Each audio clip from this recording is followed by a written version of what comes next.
Hello there, welcome back. How are you doing? Hope you're doing well. Welcome back to some more Chelsea Challenge. We've got two big games coming up today, but before we do that, quite a lot to get through.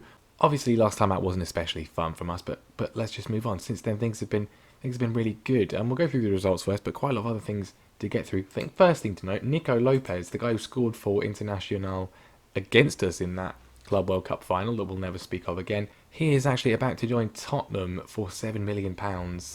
We did bid for him just purely to drive up the price, and he's quite good, isn't he? He's quite good, but he wanted an insane amount of money. He's on £11,000 a week.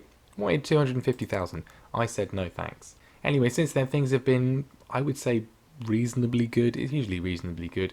Not particularly high scoring, but there we go. 1-0 win against Wolverhampton Wanderers. That was a good result because they were higher than us in the table. Jorginho with the only goal in that game. And then we played Crystal Palace away and then at home twice in a row for some reason. That doesn't happen very often in the league. Sometimes in the Cup and the League, but yeah, very weird. Anyway, at Selhurst Park was a 1-1 draw. Christian Pulisic rescuing a point for us late on. Not a great performance. We did bounce back immediately, though, with a 1-0 win against them at Stamford Bridge. Christopher Ayer getting the only goal in the game. He is unfortunately now injured though for 2 months with a torn thigh muscle, which is not ideal. We then safely negotiated a potentially tricky FA Cup third round side, beating Watford 1-0 and N'Golo Kante scoring late on in that one. And then that was the start of our mad January, and we had so many games I couldn't really risk playing the same team in all of them. So we did play a rotated side in the first leg of the EFL Cup semi-final against Manchester City, and they did pretty well actually. Erling Haaland equalised for us in the 71st minute, but a double from John Stones gave City the lead in that one. And then a 0-0 draw against Leicester, which was a little bit disappointing. We pretty much dominated the game, really. Lots of opportunities, lots of chances, but we couldn't see it through. And it was a similar story against Manchester United. Again, complete domination of the game, dozens of chances, and in the end, it was a Marcus Rashford goal on the 81st minute that gave United the win. Becoming a bit of a bogey team for us, United. We're not doing particularly well against them in the save. So after that, I did think I was perhaps being a little bit too conservative, and I can't really think of many positive reasons for being conservative. I think using the vertical tiki-taka system is good, but maybe we overuse it. If I use it too often in too many games, maybe the match engine sort of gets a bit used to it. So we switched things up, went to the other system, and two immediately good results. A 3-0 win against Southampton, who were also quite high up in the table. They were just a point behind us at the time. Erling Haaland getting himself 2 goals and Reece James getting himself 1 as well. A few players not really playing especially well in recent weeks. I think Tammy Abraham has been the sort of main casualty of things at this moment. And then most recently we're safely through against Shrewsbury Town in the 4th round of the FA Cup. Marco Asensio and Tammy Abraham getting the goals in that one. Important, given what we just said. Tammy's not been in great form recently, and Marco Asensio, our big money signing, £45 million, of course, was the fee we paid Real Madrid. He has been pretty rubbish this season, it's fair to say.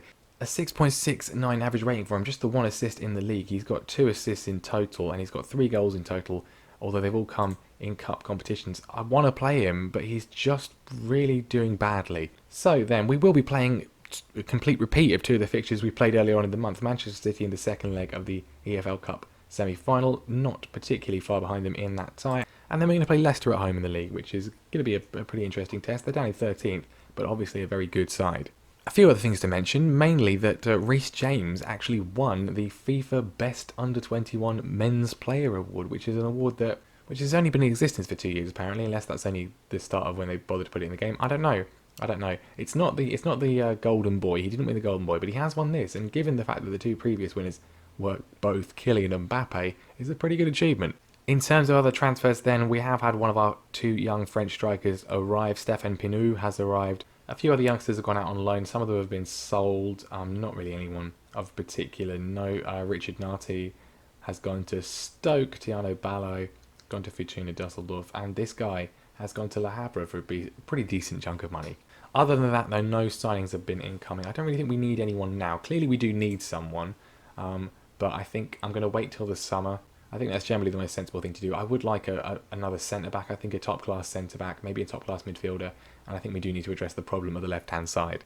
A good time as well to check on our youth prospects. We don't have any first-team candidates at the moment, but Archie Shaw, who was the best regen we got in last year's intake, is developing quite nicely, I think. A few attributes that I'm not necessarily happy about, but actually if we play him as the Mazzala, rather than worrying about his other midfield roles, I think he's going to do quite well there. Luckily, some of the attributes that weren't particularly good for him, such as his passing and vision, are improving. He's developing really nicely and could be a very good prospect. Now, Brexit has happened. I thought it was one of the bad ones, but actually I think it's probably the best one. I think, I'm not 100% sure.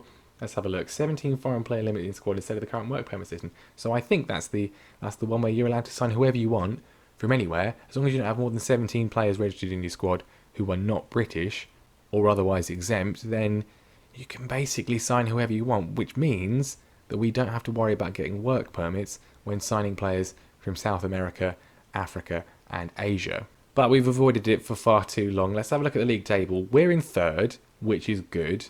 We're solidly in third. Well, I say solidly. We're 2 points clear of Wolves, and then 3 points clear of Manchester City and West Ham, who are up there as well for some reason. Everton and Southampton just a few points back as well. But we are definitely in the hunt for Champions League football again. But the league title is, it's beyond us. It's beyond everybody. We're 7 points behind Arsenal, which is not insurmountable. We're 24 points behind Liverpool, which I think is insurmountable. They have been absolutely relentless this season. They've won 21 out of 23 games. They've only dropped points against Bournemouth. 2 points dropped against Bournemouth in a 2-2 draw. And the only team that's beaten them is us, which is nice. A 2-1 win for us earlier on in the season. We are us and Bournemouth, the only teams to take points off them. So without further ado then, the second leg against Manchester City is coming up. If we do somehow get past them, it'll be Leicester in the final. They've beaten Wolves on penalties after drawing 1-1 at the end of the tie. So I think we're going to use the more attacking system against them. I do record these episodes quite far in advance, so I recently just edited the Champions League semi-final from last season against Real Madrid, and I completely forgot that we used the attacking system in the second leg against them. We ended up winning 3-0 and overturned the deficit of 2-0 and went into the final, so maybe that will bode well for this. The team then is going to be much the same as what it was last time out. Kepa's going to be in goal, Emerson, Tomori, Rudiger and James the back four, Jorginho, Kante and Mount in the midfield, Pulisic and Hudson-Odoi on the wings. This is the team. Look at all those lines, look at them. Really fantastic to see. Erling Haaland is going to be up front. Tammy has done well this season, he's the top scorer, but he's not been great recently, so we're going to give Erling Haaland the nod for this one. I should say this is the first video that I'm recording after the recent patch, so theoretically we shouldn't have any of our wingers just kicking the ball into the side netting. For what I have noticed is that they might not be doing that, but what they are doing instead is just running the ball straight into the goalkeeper's hands. Right, so we did get an away goal at the Etihad, which will give us a good chance in this one. We're not out of it yet. They're playing Zach Steffen in goal. I didn't notice that. Otherwise, a very strong team from City. And we have the first highlight. Hudson-Odoi on the ball. Jorginho and Kante looking to work an opening. Reece James in acres of space. He loves to run into it. Pulisic has found plenty of room. Doesn't go for the shot, but it's instead blocked. Reece James puts it back across, and Mason Mount on the volley gets his third goal of the season. He loves an important goal, does Mason Mount. He absolutely loves getting a critical goal, especially in cup competitions. I mean, don't forget, he is the man that scored the winner in the Champions League final on the volley there, strikes it past Steffen, cannot do anything about it. Fantastic goal from Mount, and we have the lead, and already, well, we've sorted it out. As things stand, long way to go, but we will be going through, I think, on away goals. I say that, they might not actually have away goals in the League Cup. I'm not 100% sure they do. I hope they do, and I hope it stays like this and we don't have to go and score more. City coming forwards though. Aguero though, forcing the save from Kepa. Still plenty of time for City to get back into this though. Not if they make mistakes like that. Kante winning the ball back brilliantly, and there, you see, that's what I'm talking about. Pulisic, yes, he didn't shoot into the side netting, he just shot tamely into the goalkeeper's gloves. Well, half time, and it's working. Keep it up. Just keep going, and maybe we'll get into the final. Corner in from Mason Mount. Can we grab ourselves a second and just completely take control of the tie? Working it nicely, we often do from corners. Kante beats his man. He goes for the shot, and to be fair, he didn't aim at the side netting. Oh, bad pass there from Mendy, and Haaland's in. Rugani was robbed, but unfortunately Haaland decided to shoot wide. 63 minutes gone, and we have another highlight. We have controlled this game, dominated this game.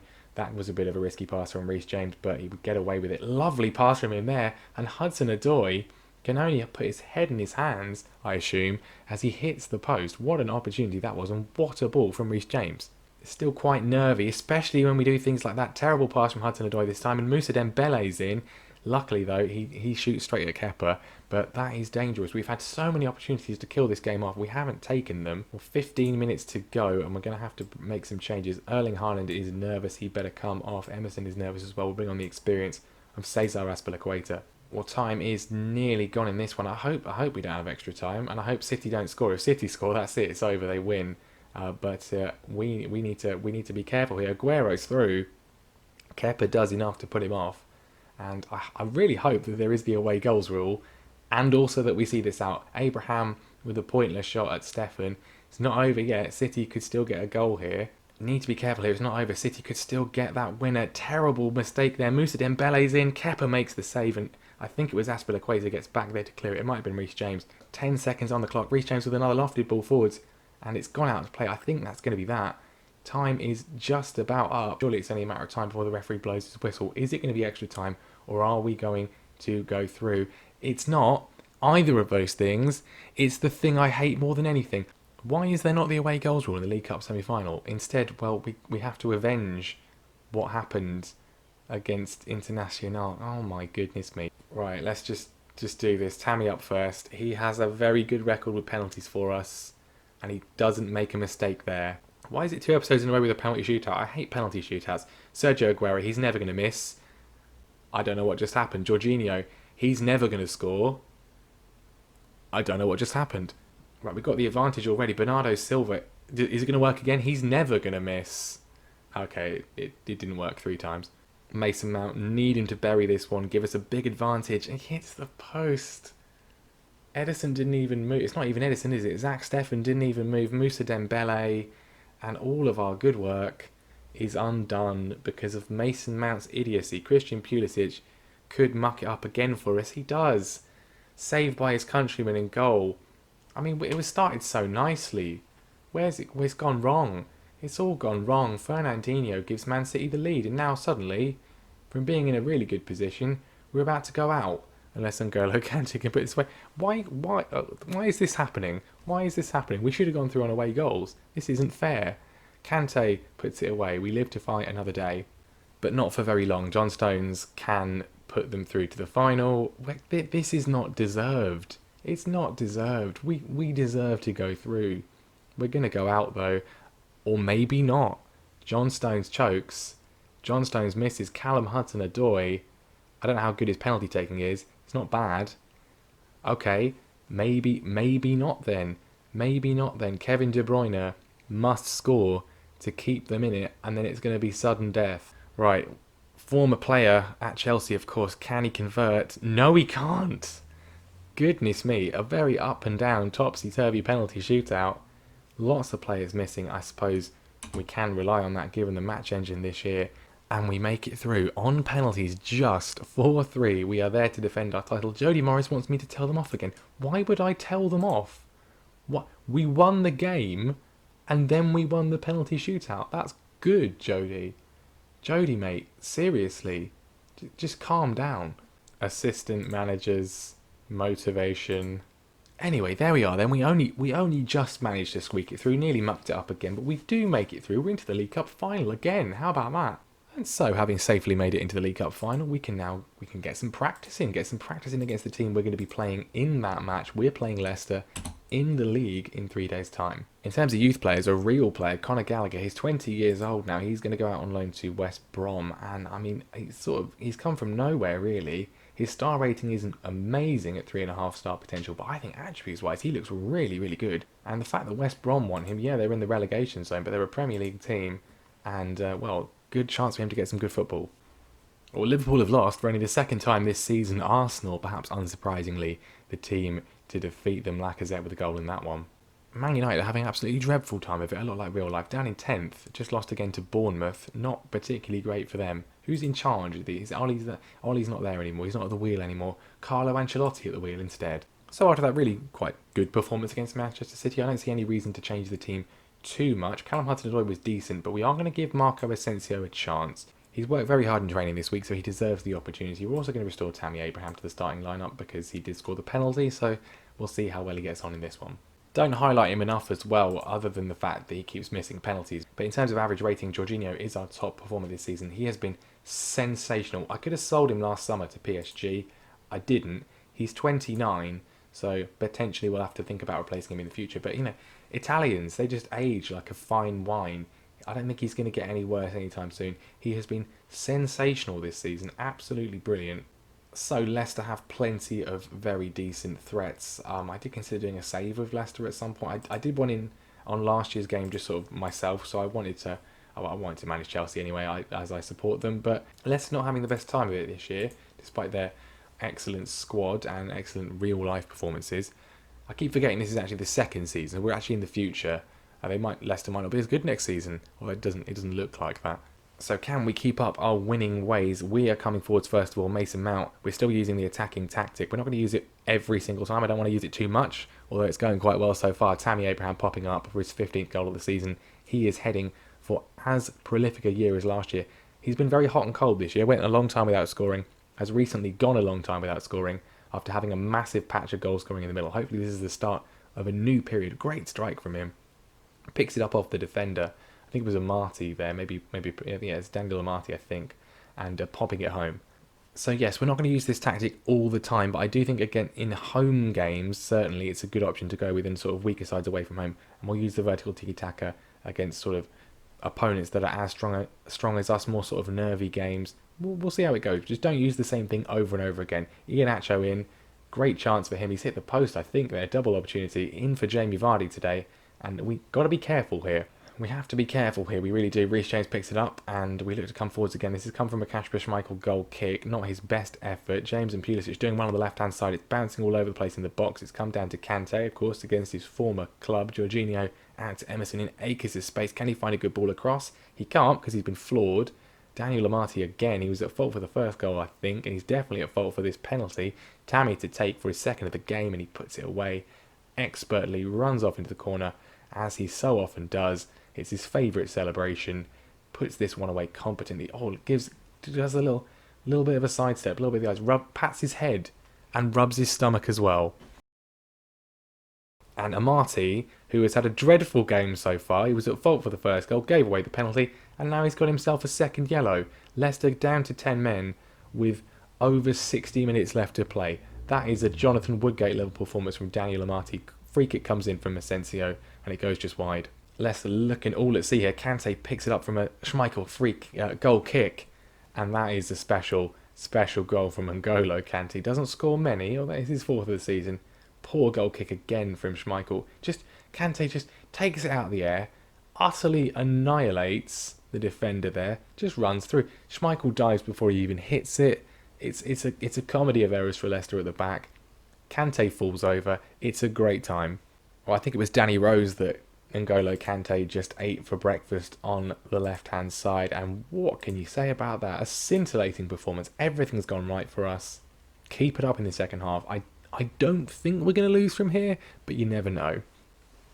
Well, not much has happened in the second half here. This one is completely and utterly dead. Torgan Hazard looking for a goal. He's off the bench. Doesn't find one, though. He didn't aim at the side netting there, but he did aim at the post. He puts the corner in. Tammy on a hat-trick. Doesn't quite convert. Still a chance for a fourth here. Is it going to come? It is. Through N'Golo Kante. Gets his second of the evening against the club where he made his name. Rudiger heading it on. And Kante just literally kicking the ball through three people there. Well, we're still coming forwards. Relentless pressure from us. Danny Rose has got a bit of an injury now. But the fullbacks have had a torrid time for Leicester today. Absolutely torrid. Reece James has played very well again. Hudson-Odoi with a tame effort over.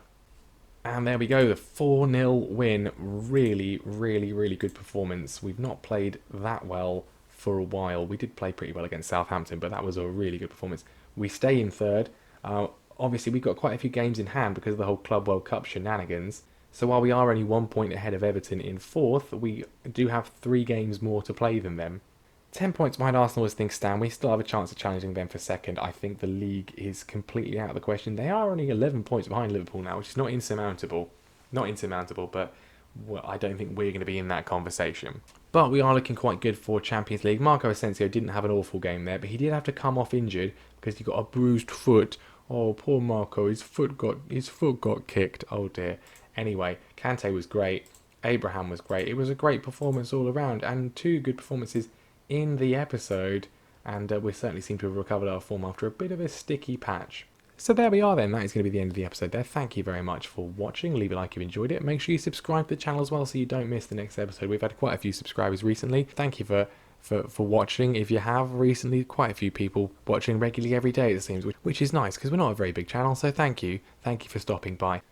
Next time then we will probably play the Club Brugge and Arsenal games in the first leg of the Champions League knockout round. I'm not 100% sure. I don't want to have too many episodes because the League Cup final is in a sort of awkward position. I'd like it to be sort of paired with one of those Champions League games. We might not play one of the Champions League games. It might skip the first leg actually, and then we'll come back for the League Cup final. Maybe a bit of double cup action, Leicester in the League Cup final, then Tottenham in the FA Cup. I didn't mention that. We got Tottenham in the 5th round of the FA Cup. That's going to be difficult. We'll have to wait and see exactly what we do, but thank you for watching, and I'll see you next time.